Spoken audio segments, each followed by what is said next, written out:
So there's certain aspects of the bow that are engineered to help overcome your poor shot.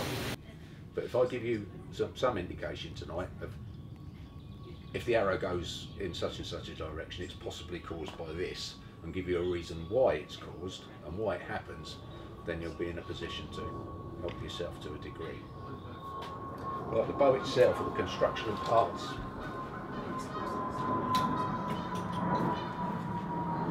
This is the egg sucking part. Right, limbs and riser, the two main parts of the bow. Risers are either forged or machined aluminium or combinations of an aluminium alloy. Limbs are constructed out of several materials. The cheaper end of the market is wood and fiberglass. Top end of the market is foam and carbon fibre. Now a good cheap limb will shoot just as straight as a very expensive limb, but what it won't do is shoot as fast. So you'll struggle for range. The beauty of these is, with these limbs at the top end of the market, you can have a lot lower poundage to achieve the same distance with the same arrow. The Win and Win limbs are by far the fastest, but some people don't like them. I particularly don't like them because they're very, very snappy. They recover so fast, let's go back and release the arrow so fast that it shows up a lot of my faults. Hoyt is slightly more forgiving. Right, we'll go into a little bit more detail later. This post I've got on the top here basically is to take a little bit of the, it's a damper, it takes a little bit of the vibration out, as do these little rubber pads on the limbs. Now I use them because it quietens the bow. What effect it actually has on the accuracy of the bow, I have really no idea, but I like it. It makes it quieter. Stabilisers. They do what it says on the can, they stabilise. A lot of people think they take the vibration out of the bow. They do to a degree. That's why the little rubber bungs are on the end, to take a little bit of flex out of the stabilisers. But what they're there for primarily is to balance your bow. A bow without all the accoutrements is very unbalanced. All the weight is back. So if you shoot with the grip you've been taught to shoot, very loose grip, shoot this bow with no stabilisers on it, it will tip back towards you rather than away from you. Yeah. Now we'll go into a little detail about centres of gravity later when we go into the actual engineering and workings of the bow. You have a button. It's called an arrow cushion button, or the button. When you shoot your arrow, it doesn't go straight forwards. It curves, it bends. It bends into quite an S shape actually. When all that power from the string and from the limbs goes up the back of the arrow goes forward faster than the tip of the arrow does, so it distorts. The cushion button is there to soak a little bit of that distortion up and help the arrow stay straight. Arrow rest, again, does what it says on the tin. It's what you put your arrow, rest your arrow on. Now there are all sorts of makes and prices. The Koreans, which are some of the best archers in the world, use the little plastic ones that we've got stuck on our beginner's bows. So you don't have to spend an arm and a leg on a fancy arrow rest to get the same results. Yeah, it comes down to personal preference at the end of the day. On the front, I've got a clicker. Now a lot of you won't be using that yet. What that does is gauge your draw length. So every time you shoot, the arrow's tucked behind the clicker, and when you drill with the arrow back, it clicks when it comes past it. So that when that goes click, you release. So your draw length is exactly the same every time you shoot the arrow. And slight variations in that length of draw will have huge differences on the target, particularly at range. 20 yards probably won't make any difference at all. You could be quarter of an inch difference with your draw length. But 100 metres or 100 yards, quarter of an inch difference in your draw length will be missing the target completely. It really is that critical. But it's not important in the beginnings when you're shooting short ranges. It's not really important. We're more interested in getting your style right, your form and your release right before we start worrying about getting onto your clicker. Sight. Very expensive, top of the range. The simple ones that we've got on our beginner's bow do the job just as effectively. The advantage you get with something like this is it's a lot lighter and it's easily adjustable. You don't have to undo screws, you don't have to do anything, turn it, quick adjustment on the top, quick adjustment on the side, micrometer scale on it, so you can turn it around and you know exactly where you are. That's the benefits of an expensive one, but they do exactly the same job. They have a little sight, little ring with a bead in the middle, or different sights have different methods of indicating the centre of the target, but basically they do the same thing. You're looking through that and lining up on the gold. That's with the cheap one, you've got one to do screws, you've got to slide it up and down and do this. This one you don't. It's got a micrometer adjustment, so if you want to make very small adjustments, it's very easy. Right, get what you pay for. Any questions so far? Just one on the limbs and so forth. What's the kind of lifespan of the limbs in terms of if you're going to spend 600 quid on a top range set of weights or whatever? Is it a case of that they will just degrade over time, or is it just sheer number of shots that will effectively kill them? I think common sense says that they will degrade to a degree. Yeah. Again, the wooden ones, wooden fiberglass ones will degrade more. They don't tend to lose a great deal. Well, they do lose a little bit of power. They tend to twist once they get old. Okay. I shouldn't imagine these have got, well, they've got such a good life. I don't think I'll ever have to worry about it. Any other questions so far? Right, okay, let's go into it in a little more detail.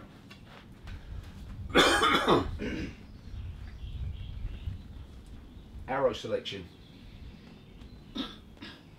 Arrows come in aluminium, which most of you have got. They come in carbon. They come in aluminium and carbon. A lot of clubs don't like you using carbon arrows, 100% carbon arrows. They're very difficult to find, particularly clubs that have multiple use for the land. If you're shooting on a football field, or a cricket ground, and you start losing arrows, the cricketers and the footballers start getting very upset when they do a sliding tackle and get an arrow up the jacksy. Yeah, so they insist you can find them, and if you can't find them because they're 100% carbon, a lot of clubs won't let you shoot. A lot of competitions won't let you shoot with 100% carbon arrows. And funnily enough, they happen to be at the cheaper end. 100% carbon arrows are not very expensive. You can get far better quality aluminium arrows than you can get 100% carbon arrows. Carbon arrows come in 3 grades basically. If you shoot Eastern arrows, which we're going to talk about now, there's ACCs, which are the entry grade if you like, carbon arrows, carbon aluminium arrows. ACEs are the next ones up, and they have a barreled shape. In other words, their diameter changes. It's thicker in the centre of the arrow than it is at either end. So to exaggerate, if you start the fletchings, the diameter gets bigger and then comes down to the pile end. Then you've got X10s. Yeah. Yeah, X10s. See you moment then. Then you get X10s, which are a very similar construction with that barrel shape, but they're a lot thinner. People think it's an advantage to shoot with an X10. It's not necessarily. It will find all your faults. Very unforgiving arrow, but in the right hands, excellent. All the top archers, competition archers, shoot with X10s.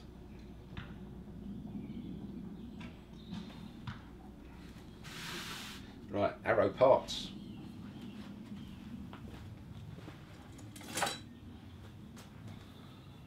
The pointy end, the pile, as it's known, give it its correct name, comes in several different kinds. Comes in loads of different kinds actually. But as far as carbon arrows go, this one screws on to a pin that goes into the shaft. There are fixed shaft arrows,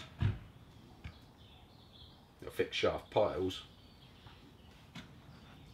The X10s tend to be used with tungsten tips because they're heavy. They're small and they're heavy, which obviously assists in keeping the arrow going in a nice straight line. These are just plain stainless steel. You've got the shaft. It's engineered to shoot with a certain poundage. They all are. That's why we say to you, don't buy carbon arrows until you've been shooting for a while. You want to gauge your arrow length, you want to settle on what poundage limbs you use, and then you can start thinking about spending £250, £300 on a set of carbon arrows. To do it before is a bit of a waste of money because you'll probably change the poundage on the bow, but change your arrow. The charts, if you have a look in Quix's catalogue, there's 2 charts in the back of the catalogue, and you can work out exactly what shaft you want. Failing that, if you go down to Quix or any archery supplier, they will tell you what arrow you need. Take your bow along, they'll measure your draw length, they'll test the poundage of the bow, and they will supply you with an arrow to suit. And that applies to everything. Even when you're first starting, if you're going out to buy a bow, you need to have your arrow suitable for the poundage of the bow and your draw length. Draw length isn't so important to begin with, because you're going to save yourself, you're going to allow yourself a couple of inches spare to begin with until you set your draw length. Your draw length will get longer. At least that's the common understanding. My draw length has been just under 30 inches since the day I started shooting, and it's never changed. It's always been the same. But most people generally will start to get a longer draw length. That's why we say the general consensus is don't spend too much money on your equipment to begin with. Don't get your arrows cut when you first start. Keep them the maximum length, and then once your draw length settles down, you can cut them to suit. Any questions about the arrows?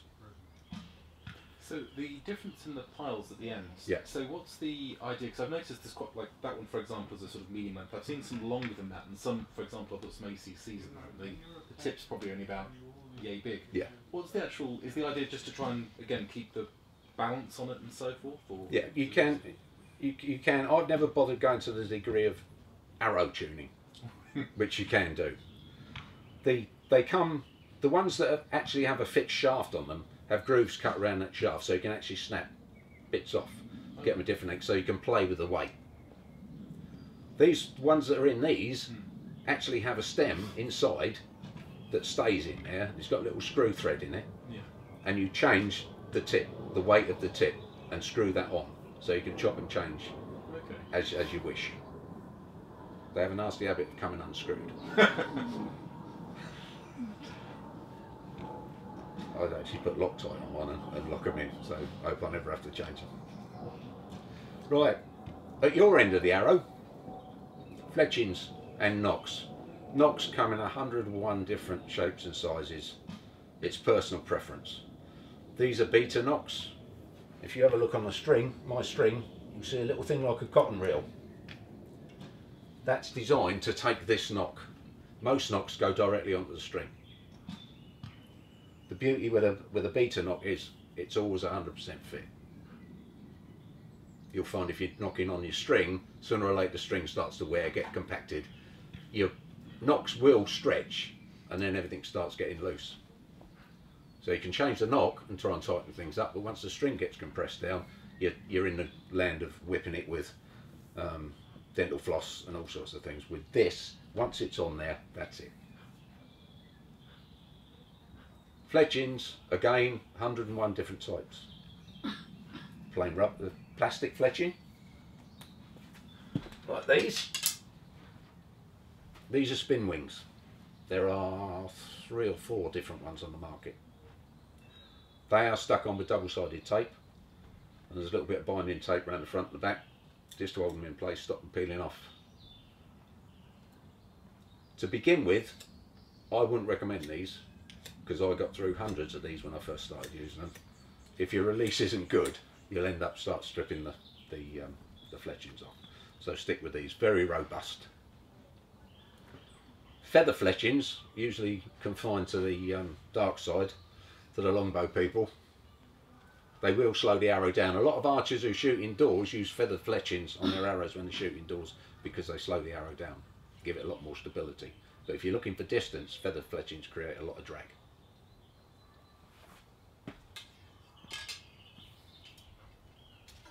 Right. Right. Shot and effect.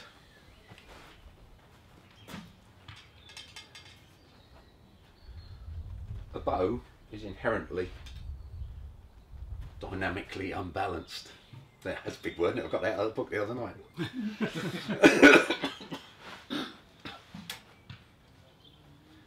If you look very carefully, I'm going to aim it into the shed there in case we have an issue. If I take my finger there and draw the arrow back, the line between my hand and my arm, my shoulder, and where my hand is with the arrow are completely different. Yeah. The draw force line comes up from the hand to my shoulder and to my anchor point. The action force line goes in the opposite direction. It's the force I'm having to exert to keep the bow away from me. We adjust the knocking point to begin with to compensate for that difference. And because the upper and lower limbs aren't equal, because of the difference in our position of the hand and the arrow, they've got a different construction. The bottom limb is a lot stiffer than the top limb. That's to compensate for the error, the dynamic error when we draw the arrow back.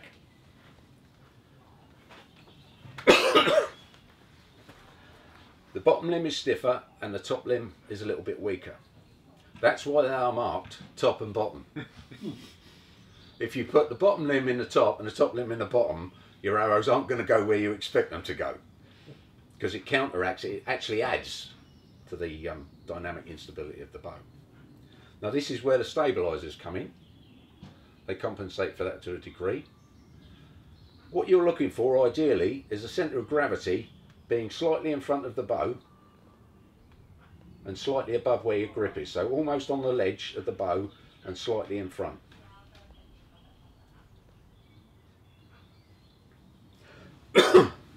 There's also a difference in what we call the tiller.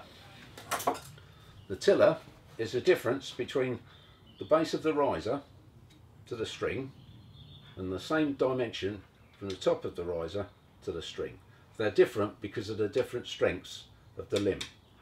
The idea is, at full draw, it compensates and evens out the difference in the bows, in the limbs, because you're not pulling in the middle.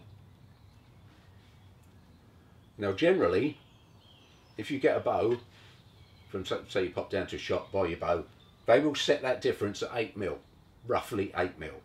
And that gap there will be 8mm more than the gap at the bottom. Now mine's set at 6mm because I've only got 2 fingers. Now we'll come on to the effect of your fingers in a little while. I draw with 2 fingers because the tip of the third one's missing. When you draw back with 3 fingers, the bend in the string moves depending on whether you apply more pressure to the bottom, more pressure to the top. This is one of the things that affects where your arrow goes. If you don't get that pressure even or consistent, you're going to hear that word a lot, consistent, the arrow will move around. I have a tendency sometimes to put a little bit too much pressure on the top finger. Because I'm only using 2, that makes a big difference. And what it actually does, it lifts my arrow off the arrow rest. When you begin shooting, probably notice a lot of on a lot of the beginners courses, everybody's going, my arrow keeps coming off the bow. It's because they're pulling back with the top finger and it lifts the arrow off. Because the arrow is quite a good fit on there. It's got to click on, it's got to be fairly solid. And if these 2 brass nocks are a little bit too tight and they pinch the arrow, you change the angle of the string by the different pressures on the arrow, on the string, you're going to lift and pull the arrow down. And it will make a big difference to where your arrow goes when you release. So that's one of the things you've got to start thinking about, getting consistent. Your actual release itself is also important. When you release your string, it does not go straight forward. It's not noticeable because it happens so fast, but it does not go straight forward. When it leaves your hand from here, the first thing it does is come in. And it comes in because it's rolling off your fingers. Yeah, it's rolling off your fingers, so it's automatically deflected in. The bow's pulling it forward, but it's also trying to pull it straight. So what happens then is, it'll try to pull it straight, but that overacts. So it goes past straight, so it comes outside the centre line of the bow. Then it comes in. It comes in. Bracer. You wear the bracer for a very good reason. If you shoot perfect shot, if you use a release aid, like on a compound bow, it will go straight forward. The 2 limbs will pull the bow straight forward in a nice straight line. because there are no forces acting on the string. Because it's rolling off your finger, it takes that path. If you pluck, we all know what plucking is, if you pull your hand away from the string, it magnifies that movement. So it dives in a little bit more, goes out a little bit more, and then it comes back in a lot. That's when you hurt your arm. What we want to do is minimise that movement, that pattern, that S pattern. And to do that, you've got to get a nice release. So not only is the arrow deforming as it goes away, but the string's also moving. So your arrow, after about 2 inches of movement in the string, has actually left the rest. It's not on the rest anymore. It's being driven directly forward by the string. And it comes out slightly out from the front of the bow, leaves the rest, and is being driven forward by the string. Because the string's doing this as it goes forward, and the arrow's, it's called the Archer's paradox. That's what the button's there for. It compensates for a little bit of that movement. Tries to keep it nice and straight. Your grip on the bow is important. Now you've all been lectured about 45 degrees. The grip of the bow being against the base of the fleshy part of the base of the thumb. And even pressure.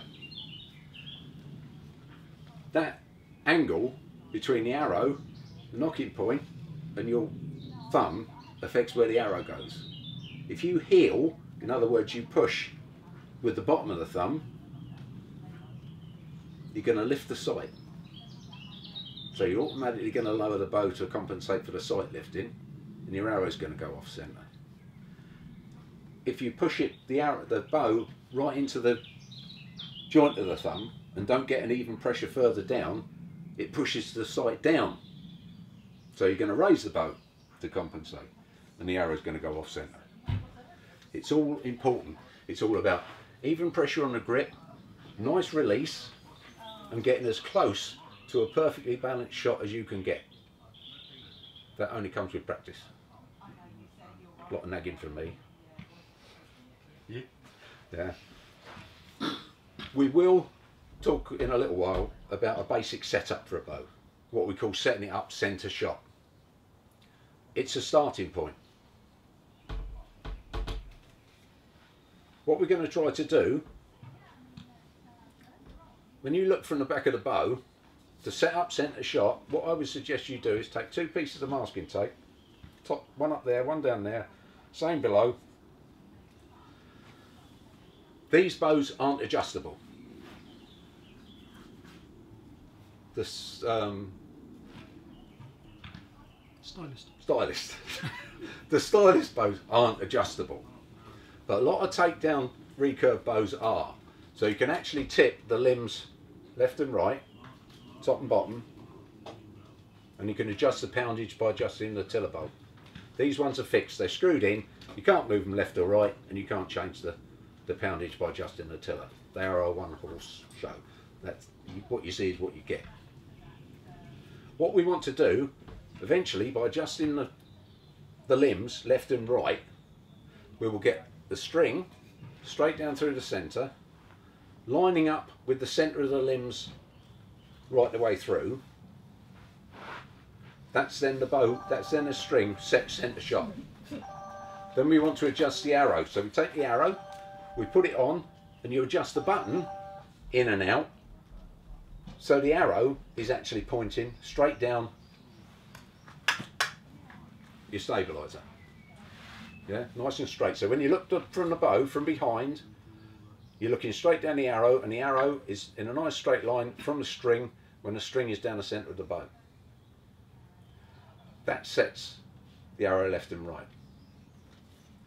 Your knocking point, generally, and it's a starting point again, the top of the bottom knock should be about 3 mil or 1/8 of an inch above the arrow rest. Now the way to set it is with one of these, the bracelet gauge. It does 2 things. Clips on the string, and you just slide it down the string until it sits, when it's free, on the arrow rest, like that. Then you see the bottom knock, this one is a tad high. Should be about 1/8 of an inch above the base of the arrow, the brace height gauge, because it's sitting on the arrow rest. Later on, when you can shoot a fairly decent group, we're going to start talking about tuning. We can't tune your bow for you because it needs to be tuned for the way you shoot, and you can't tune your bow until you can shoot a small group, because you've got nothing to gauge it with. If you're putting an arrow up there, an arrow, what do you adjust? Yeah. With my bow, and a lot of the the better quality bows, and a lot of the cheaper bows now, because they're starting to do a lot of work on it. You've got the tiller bolt on the front. That controls the limb in and out, adjusts your poundage. Yeah. I've also got a screw left and right on the limb, and with that I can adjust the limb left and right by slackening and tightening the screws on either side. Again, with Stylist, with this bow, can't do it. If the limbs aren't straight and in line, there's nothing you can do about it, apart from get more limbs. But I can adjust this. This one works on a fixed pin, fixed round plain diameter pin, and the adjustment is in the top. Some of the bows, in fact the last bow I had, the tiller bolt actually was cammed. So you adjusted the limb left and right by turning the bolt, and as you turn the bolt round through 360 degrees, the limb moved through its full range, left and right. They're a pain. They're a pain because it takes a lot longer to set up. These have got a lot finer adjustment, and it's a lot easier to set up. You cannot make any of these adjustments with the bow strung. In theory you can, but I wouldn't recommend it, because the load it's going to put on the threads is quite incredible. If you have a bow, on the end of the limb there's a little U-shaped cutout. That fits on the tiller bolt. If it's loose, it's not going to be very good. It will move. You don't want it moving. It must be a good fit on the tiller bolt. I had a set of limbs you could rattle around like that with a, that's no good. They're worn. They've worn over time, and they're really not much good. You're best off looking for some new ones that fit nice and tightly. These limbs were actually very tight. I had to ease them a little bit to get them to go on this bow, because they didn't want to go on at all. They had probably too much varnish on them, to be honest. Right, any questions so far? But the ILF is a standard. ILF is a standard fitting. They should be completely interchangeable, and to a degree they are. The problem I had with these was just probably, you know, one coat of varnish too many. Just made them tight. Stylist bows only take Stylist limbs. There are basically two types of bow. There is this that takes the international limb fitting. Hoyt also do a bow that's called Formula. Formula limbs will not fit an international limb fitting bow riser. So if you commit to a Hoyt Formula bow, you've got to buy Hoyt Formula limbs. They won't take international limb fittings. But almost everything else takes international limb fittings.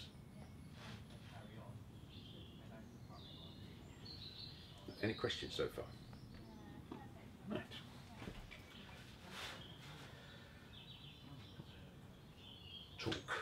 Talk. Again, the grip. If you torque the bow, that's why we say don't hold the bow like you're trying to strangle it, because whether you want to or not, you will put tension in your arm and it will affect the bow. And when you release, any of that tension that's in the arm is going to move the bow either left or right or up and down, depending on how the pressure is applied by the hand. Nice 45-degree angle, pressure on the base of the thumb, and that, when you come to full draw, you let go of the bow.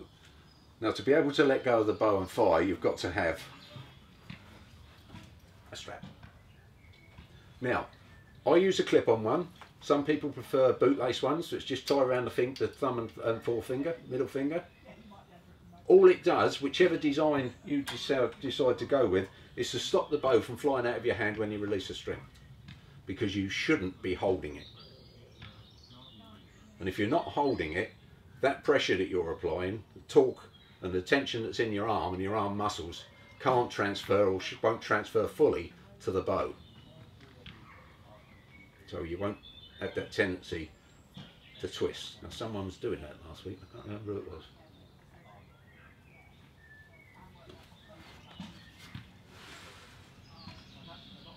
Contact with the body, the path of the string. You've got to wear reasonable tight fitting clothes. You'll see a lot of people wear chest guards, and that's for a reason. When you draw back, and I won't pull this one back because it's too heavy.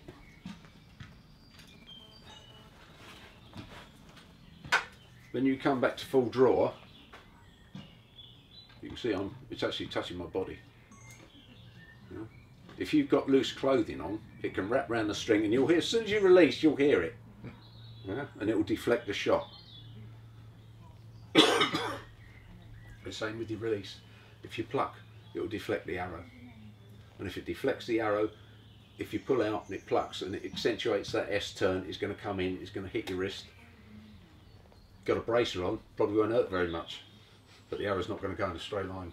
It's not going to go where you want it to go. It's going to go way off left and low, because you'll take a lot of power out of the string and you'll deflect the string off, and it's going to release the arrow.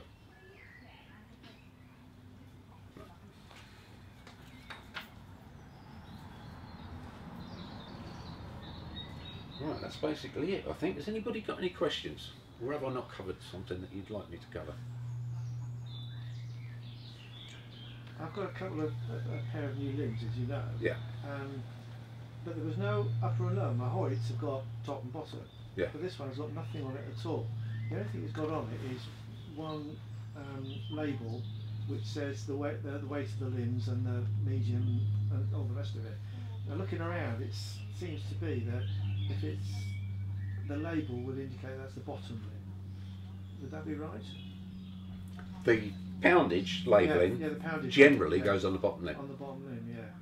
But there's no other markings on the limbs at all to say whether it's top or bottom. Right, well, I'll have a look at that, but yeah, I think you're probably right. Yeah. If all the label is probably going to go on, is going to be on the bottom limb. Can you tell me why there are 4 numbers on that weight indication there? Draw length. Draw length, poundage on the limbs are set at 28-inch draw. Right. Oh, I see, Right. yeah. If you're drawing 30 inches, it's going to go up. So it's a range. Yeah. It's due, on those ones, it's due to the riser size. It's riser length, and it's got on there 64, at 64-inch bow length, you're going to pull 40. So the different 16 pound, and a 68 you're going to pull 14 pound. The longer the bow, basically, Yeah. it eases the draw. Yes. Obviously, the shorter it is, if you've got to pull it back, you've got to pull it back a lot further. But most limbs, you'll find, will only have 1 poundage set on them, and that's gauged at 28 inches. 28-inch draw length. For every inch you go up, it adds about £2, roughly speaking. Right, so if you're pulling 30 inches and it's gauged at, say, £30 at 28, you're actually going to be drawing about 34. Strings. I haven't covered strings, have I? These are Dacron. White. The white ones basically generally are Dacron. They don't wear very well. They're not very fast. They don't recover. When I speak about recovering, it's going from full draw to the arrow releasing. That's the bow, the limbs recovering. Yeah. These are fairly slow strings. They don't recover all that fast. They have a tendency to stretch a bit, and they are slow, and they get damaged. You can buy strings reasonably compared to what you pay for the rest of the equipment on a bow. Strings are reasonably cheap. You can get a bloody good string for about £12.5. Yeah, or you can make your own. If you want to get into making your own strings, I'm sure Ian will be only too pleased to show you how. We actually have all the equipment at the club. Quite interesting if you're into that. The serving, where you put your fingers and your knocking point, the serving is there to protect the string and something to mount the knocking point on, so when you put your brass, in this case brass knocking points, and squeeze them on, you don't damage the string itself, and the constant wear from your release does not affect the strands. I mean, you can see for yourself, look at your own string, it's made up of loads of little strands, 16, 18, 20, 22, depending on the string. They damage quite easily. They wear out quite quickly. If you're always hitting your bracer, you'll find your serving will wear out quite quickly. It doesn't have to affect the string. If your bracer starts unravelling, don't go out and buy a new string. We can do it for you if need be, show you how to do it yourself. It's easily done. The servings on the top and the bottom of the string are there basically for the same reason. They're there to hold the string together, to make the loop on either end, and they're there to protect it when you're actually shooting. You could pay quite a bit of money for a string if you want. There's loads of materials. Fast Flight was one of the famous ones, developed by the space industry for some reason. Then somebody discovered they made excellent bowstrings. If you want to go into longbow, traditional longbow, there's hemp and linen and across what else, different strings. I mean, I won't profess to be an expert on that because I've got no interest in it. There are all sorts of different strings. If you look at a lot of experienced archers, one of the first things they do is get rid of the brass knocking points. They do affect the string. They do affect the flight of the string. It adds weight where you don't want it. So what a lot of people do is they just cut some fine thread and replace the brass with fine thread. And then either a tiny little bit of super glue, which is what I used to use, or a tiny bit of lacquer just to stop it coming apart, and replace that with that. But you know, we're talking about moving it a few inches at 100 yards. And every little bit you can gain helps. But if you're shooting 20, 30, 40, 50 yards, the brass knocks aren't going to make any difference at all. They're easily moved. In fact, when I'm doing a little bit of a setup, I put those on. Once I know exactly where I want my knocking point, I'll take them off again, because at that sort of range it's not going to make any difference at all. They won't know, the string won't notice the fact that I've had brass knocking points on there. I'm taking that off and put something else on in its place. We will go into a lot of this in a lot more detail when we get onto bow tuning. That's a little bit down the road. Yeah. You want to be shooting at 20 yards, you want to be getting them at least all in the gold before we start worrying about tuning your bow. Set up, centre shot by all means, and I'll give you a hand with that. I won't be coaching next week, but the week after we can do all of that. Check everybody's bow out, get it set up, centre shot. It's a good starting point. If you're shooting with everything set up on centre shot and it's going off, it's got more to do with your technique than the bow. A lot of you will be shooting with arrows that are too stiff for your bow, and shooting with buttons that are too stiff for your arrows, because the pressure on the button, the stiffness of the arrow, the poundage of the bow are all related. If you go to someone like Steve, or even down to Quicks, they will give you arrows, generally arrows, that are too stiff, because you will move on. You will put more poundage on the bow. There's no point in giving you a set of 22-pound limbs and arrows to suit, because as soon as you change the limbs, you've then got to change your arrows. The button, again, you get what you pay for, but they do the same job. The only advantage on having a very expensive button is you get loads of springs to play with, and it's easily adjustable while you are shooting. You don't have to wander off and get your spanners and your screwdriver and your Allen keys to make any adjustments. You can do it on the spot. But that is a lot more expensive than the cheaper end. Doesn't work any better or any differently, but it's the ease of adjustment. Same with the sight. You're paying for the ease of adjustment, because when you're on the line, you don't want to have to start getting Allen keys out in the middle of a competition to start adjusting anything that you think needs adjusting. And a lot of time it's a fallacy anyway, because if you were shooting in a gold at one end, if you're not shooting in a gold at the other end, nothing's changed on the bow. You're doing something differently. Consistency, that magic word again. Yeah? Right, as I say, a little basic insight into the bow construction and how it works. We can go into it a lot more detail if you want later on.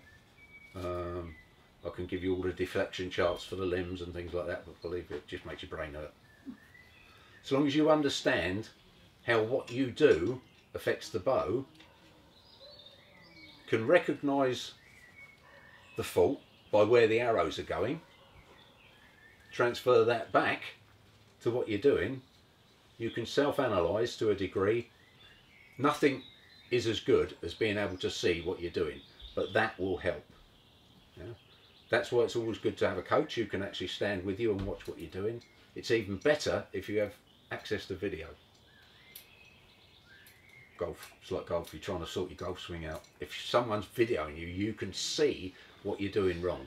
And the same thing applies to archery. What you think you're doing is not necessarily what you are doing. Right, now I will be here every Tuesday through the summer, or as many Tuesdays as I can make through the summer, and I'll be here every Tuesday night coaching. So if anybody has any questions, wants any help with anything, please ask. I have a bit of a rule, I don't like approaching people and pushing myself forward. Yeah? If you want some help, ask. It's what I'm here for. It's what I enjoy doing. So if I come down here and stand here on a Tuesday night and nobody asks me anything, it's a bit pointless turning up. I want someone to ask me something. Yeah? And I will try to give you what little knowledge I've got and help you towards being a little bit better archers. It's no fun spraying arrows around the target. It's a lot of fun getting them all in the gold. And I like to think, along with my other colleagues in the club, we can assist you on that path. Because we want you to stay in the club, we want you to enjoy your archery, we want you to get better, we want you to represent the club. We're winning pretty much everything at the moment. So the more we have, very luckily in this club, we have a depth of talent. We win huge amounts of team competitions because we have a depth of talent. A lot of clubs have 2 or 3 very good archers and then nothing coming up underneath, so they lose out in the team competitions, whereas we have a fairly level playing field, people with fairly even talent, so we can win quite a lot. I don't shoot competitively anymore because I don't have the time to practice. Archery is all about practice. The more you can shoot, the better you'll get. The more you shoot, the faster you'll get better. A little bit of help. Anybody got any questions? Just one. When you're talking about the bow balance with the stabilisers Yeah. and so forth, is there a way to actually tell if you've got it right or not? Yeah.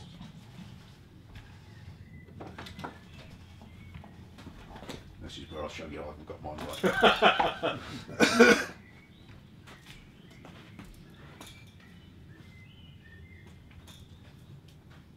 If you put your hand about an inch in front, Upside down. yeah, there's a reason you do it upside down, because it's top heavy. It should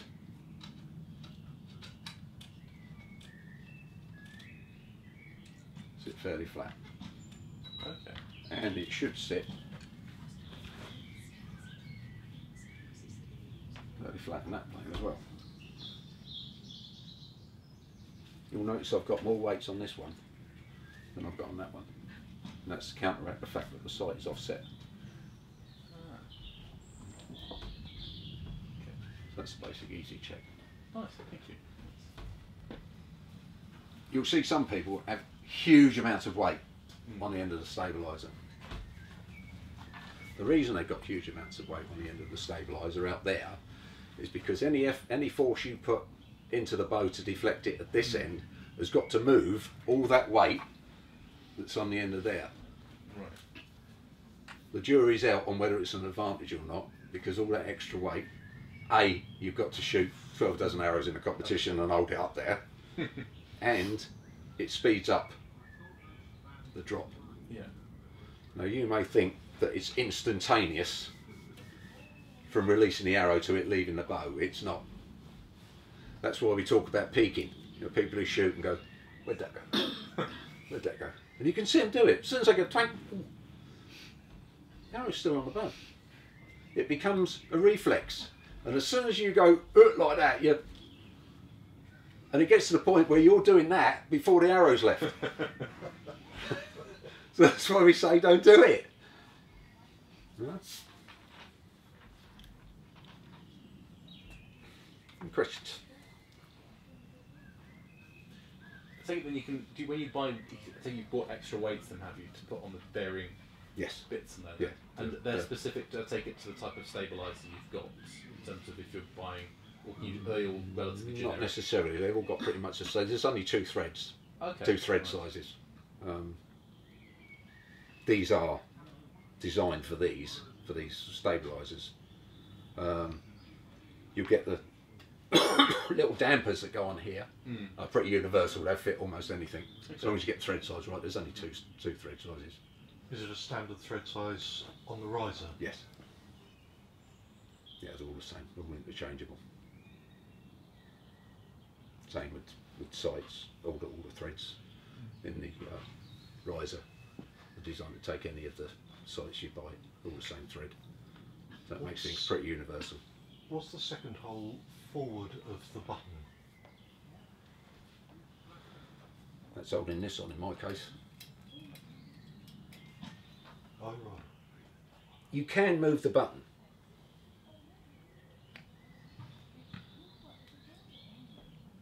I won't profess to know, because I don't, but it's always at the back. That is another hole that will take the button. Why you would want to move it forward, I don't know. I'm not going to tell you I do, because I don't.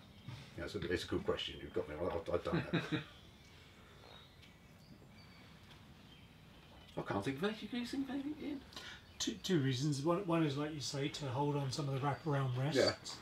The other one is if you want to go to extreme arrow tuning, and you're looking for where the node points are on the arrow where they bend, you might want to move the arrows or the button slightly forward to move the node, or because you've got a slightly longer arrow or whatever. But realistically, most of us stick it in the back one. Yeah.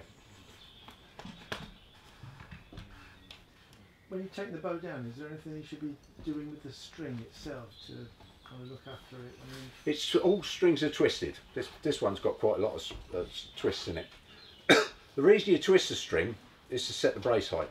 You know, the brace heights vary between different lengths of bow. When you buy a bow, if you buy a complete new bow, it will come with a little book and it will give you a range. The range for this bow on a 70-inch bow, which is long limbs and a 25-inch riser, is 22 centimetres to 24 centimetres. I'm not going to get into bow tuning at the moment, but that's adjustable. You can play around with that to get the effect you want. But basically, to adjust that, you twist the string. The more twists you put in, the shorter it gets, so it increases the deflection on the limbs and increases that gap across there. If you get a little string keeper, I don't know if anybody's seen them. with tube, is it? No.